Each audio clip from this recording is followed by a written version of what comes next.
periksa seluruh yang kemungkinan. Dari ujung kiri ke ujung kanan, dari barat, timur, atas, bawah, siapa saja yang terlibat. Periksa juga seluruh unsur yang ada di institusi manapun, termasuk Partai Nasdem ini. Nasdem welcome itu. Kita menyambut itu. Dan berikan juga hukuman yang setimpal.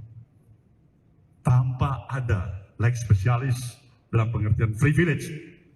Si A boleh diperiksa, si C tidak boleh diperiksa.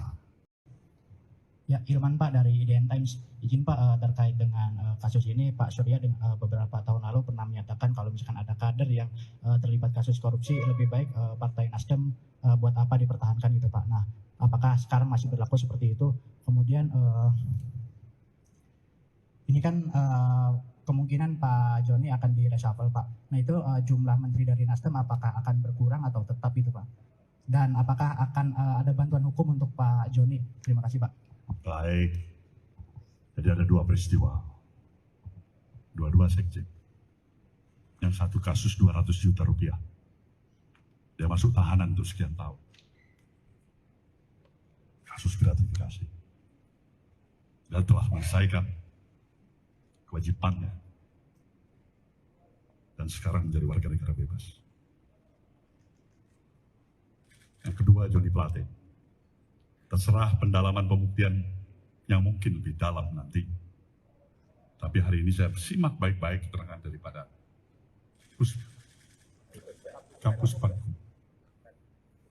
Ada pengakuan yang menyatakan dia meminta agar diberikan 500 juta untuk anak-anak setiap bulan. Dengan proyek kerugian negara yang 8 triliun. Ya, kalau tidak ada pendalaman lebih lain untuk menemukan bukti-bukti yang lebih memberatkan, ya semakin sedih lagi kita.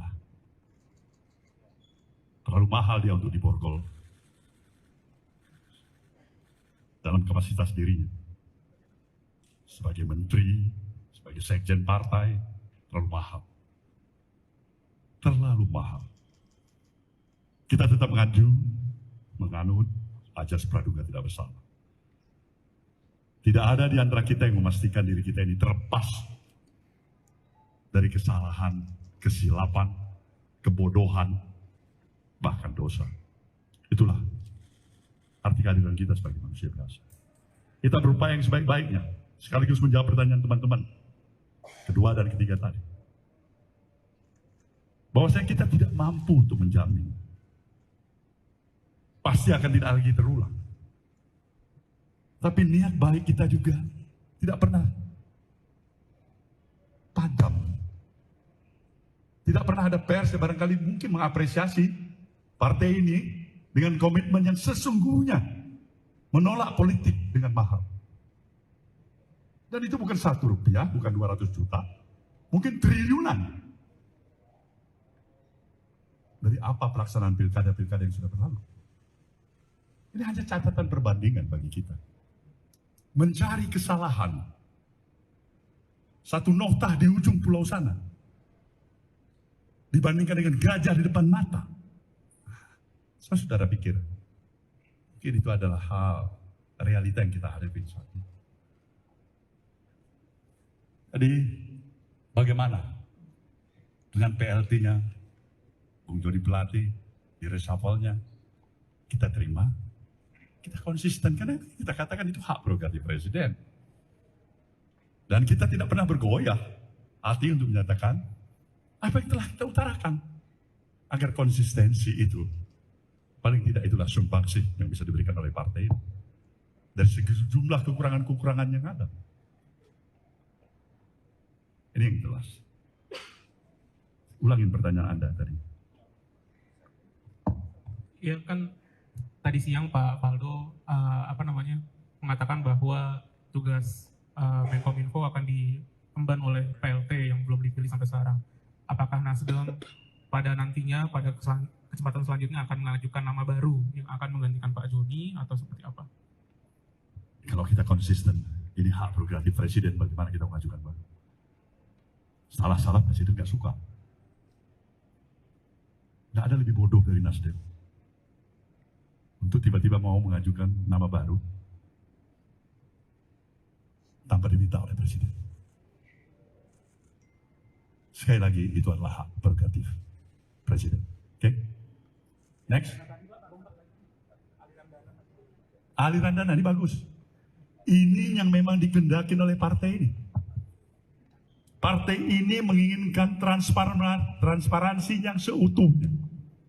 Sekali lagi saya katakan, transparansi yang seutuhnya. Periksa seluruh yang kemungkinan. Dari ujung kiri ke ujung kanan, dari barat timur, atas bawah, siapa saja yang terlibat. Periksa juga seluruh unsur yang ada di institusi manapun, termasuk Partai Nasdem ini. Nasdem welcome itu. Kita menyambut itu. Dan berikan juga hukuman yang setimpal. Tanpa ada lex spesialis dalam pengertian privilege. Si A boleh diperiksa, si C tidak boleh diperiksa. Semakin sedih lagi kita. Semakin sedih.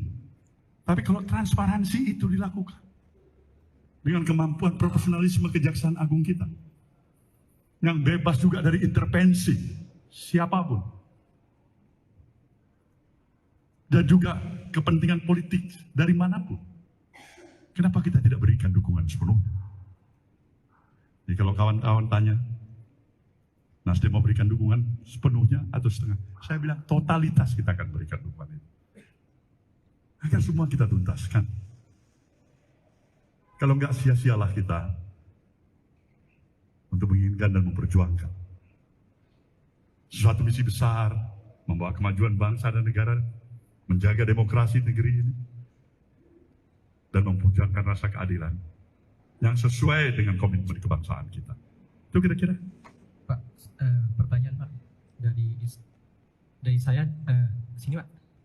Ramli dari Times Indonesia. Saya pengen minta tanggapannya dari Pak Surya Paloh tentang yang sudah ramai di media sosial. Ini kan sudah dikomentari oleh semua masyarakat Pak, bahwa kasus ini ada intervensi dari kekuasaan dan salah satunya karena ada pandangan politik yang berbeda antara Pak Surya Paloh, mungkin ya kedua Anies, dan pemerintah mungkin ke salah satu kandidat. Mungkin itu Pak. Bagaimana tanggapannya Pak?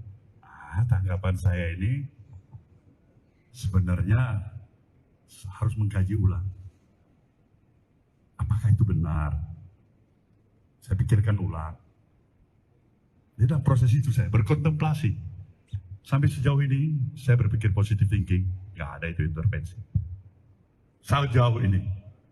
Tapi kita nggak tahu esok hari. Kita nggak tahu siapa yang garanti bahwa kasus ini tidak diintervensi. Mungkin sekarang saat ini tidak. Besok, lusa, minggu depan, bisa saja terjadi. Jadi tanggapan saya, semuanya, apabila kita sayang pada negeri ini, buanglah kepentingan-kepentingan subjektif.